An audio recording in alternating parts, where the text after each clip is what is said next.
أيها الأحبة الكرام، ولأننا في فرح فيجب أن نفرح، ولأن فرحنا فرح بالحق فتعالوا لنفرح مع هذه المسابقة السريعة قبل أن نستكمل برنامجنا.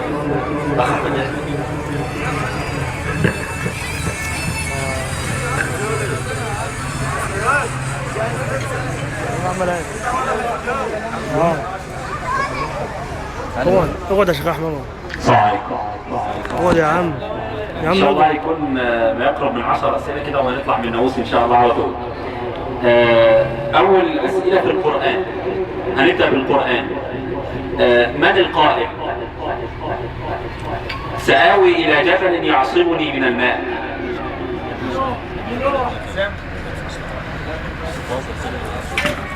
ابن سيدنا نوح. الإجابة صحيحة، ابن سيدنا نوح قال سآوي إلى جبل يعصمني من الماء. بلاش المخصص عليك. بلاش انا بلاش ولا المره لازم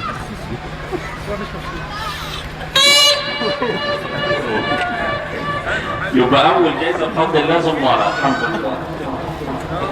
ثاني سؤال في القرآن، من القائل رب قد آتيتني من الملك وعلمتني من تأويل الأحاديث فاطر السماوات والأرض أنت ولي في الدنيا والآخرة توفني مسلما والحقني بالصالحين؟ بالشيخ معتز. لا.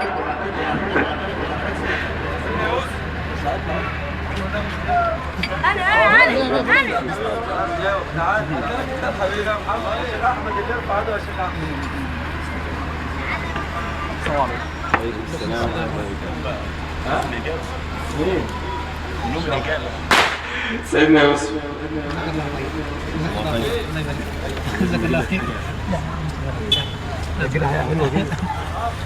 لا اخو كنا فاكرينه العريس عشان لابس بدله، فما دام محفظ كده يعني ايه نديله مسطره، ما دام ماشي بالمسطره يعني. ايه يا مسطره؟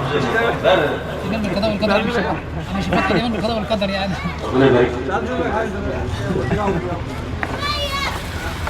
السؤال الثالث في القرآن برضه، ما هي السورة الوحيدة في القرآن التي لا تخلو آية من آياتها من لفظ الجلالة الله؟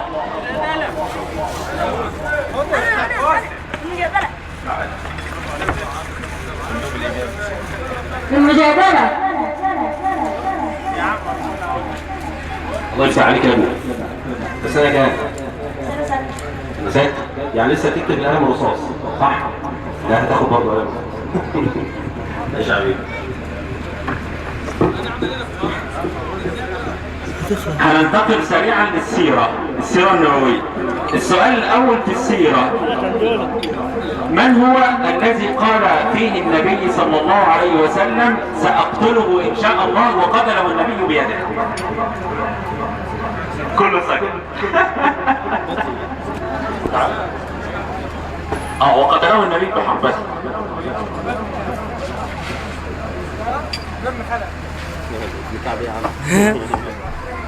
وما ابن خالد. الله عليك يا انجل. بلاش النار. لا لا طب مش كده كده اول ملح ولا ملح ولا سكر؟ ده اظن ده ملح.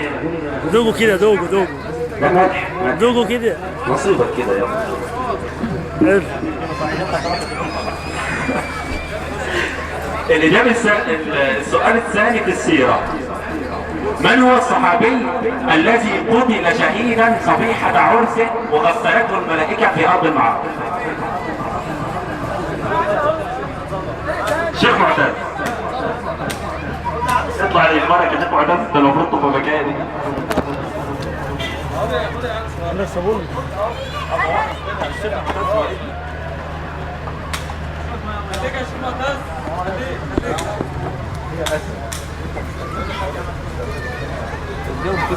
عم الشيخ معتز يسلم عليكم وربنا كرم في رمضان وطلع على قناه الرحمه وكان اسد مصاب في رمضان وخد 3000 جنيه. 1000 جنيه بس. الإجابة إن شاء الله سيدنا حمزة. لازم اجيب اسمه؟ كامل؟ حنظلة بن أبي عامر. أبو عامر ده اللي هو أبو عامر الراهب، كانوا يسمونه كذلك، يسمونه النبي الفاسد. لمن تزوج حنظلة؟ تزوج حنظلة بجميلة بنت أبي. جميلة بنت أبي أخت عبد الله بن أبي بن سلول. تصور؟ ومات صبيحة عرسه في غزوة أحد. مسابقة ولا تحكيت ولا؟ لا انت بقى تاخد معانا دريل. يلا عم.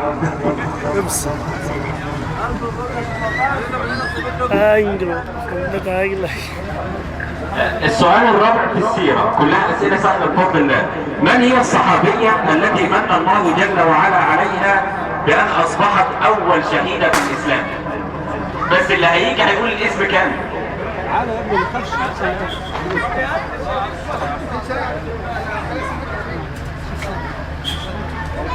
شوف حودي معه، شوف حودي معه. تعال شوف محمد. تعال حق لو غلط.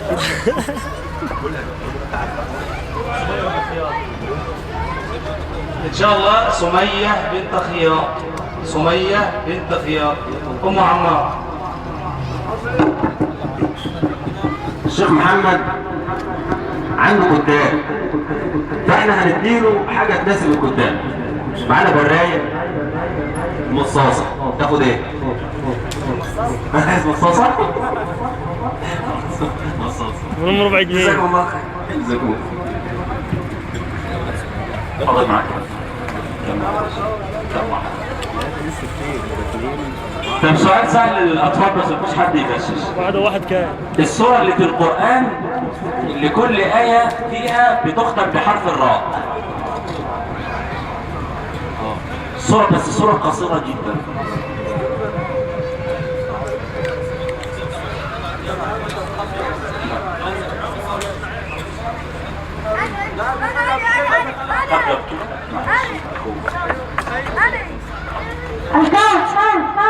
سمعها بقى. الكوثر. ده لسه بتعمل لغايه الايه. احسنت. ايه رايك؟ حلوه دي؟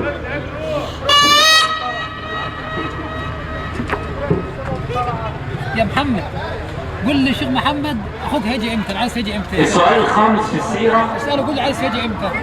من الصحابي الجليل الذي لقب بترجمان القرآن؟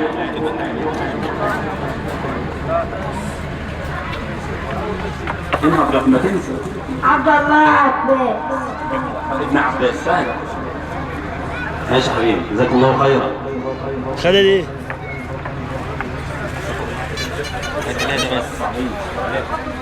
في سؤالين ان شاء الله اخرى يعني ايه منك بابا اللي طول النهار بيقراوا في الكتب.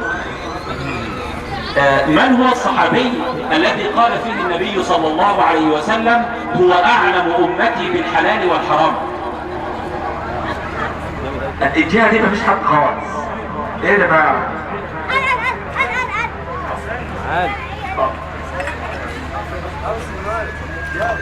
انا بصور. اسئله كلها سهله. اسئله كلها سهله. عشان تكتب. ماشي كمل. هو قال مين؟ هو قال ايه؟ السؤال الاخير. عايز المره دي. 6 من الانبياء ذكرهم الله جل وعلا في القرآن كلهم نبي ابن نبي. نبي ابن نبي، يعني هتقوله وتقول والده هو نبي وابو نبي. 6 في القرآن. محمد ساعد. كله يفكر بقى. اللي عارف واحد يرفع ايده. سيدنا سليمان. سيدنا سليمان. انا طلعت مره واحده يبقى مش عارف. خش اخر. السلام عليكم. أول واحد سيدنا يوسف ابن يعقوب، والثاني يعقوب ابن إسحاق، ثالث إسحاق ابن إبراهيم، سيدنا سليمان. الرابع سليمان ابن داوود، الخامس يحيى ابن زكريا، وعيسى. السادس سيدنا إسماعيل ابن إبراهيم عليهم الصلاة والسلام، وجزاكم الله خيرا. كده عديت شيخ معتز تبارك الله. جزاكم الله خيرا شيخ محمد سعد. اديله الكيس على بعضه. طب خلاص تعالى يا اصلا. يعمل له القضاء والقدر، يعمل له القضاء والقدر. اديله الكيس يا شيخ هو يرجع. محدش غير السلام البرنامج. عليكم. جزاكم الله خير. السلام عليكم.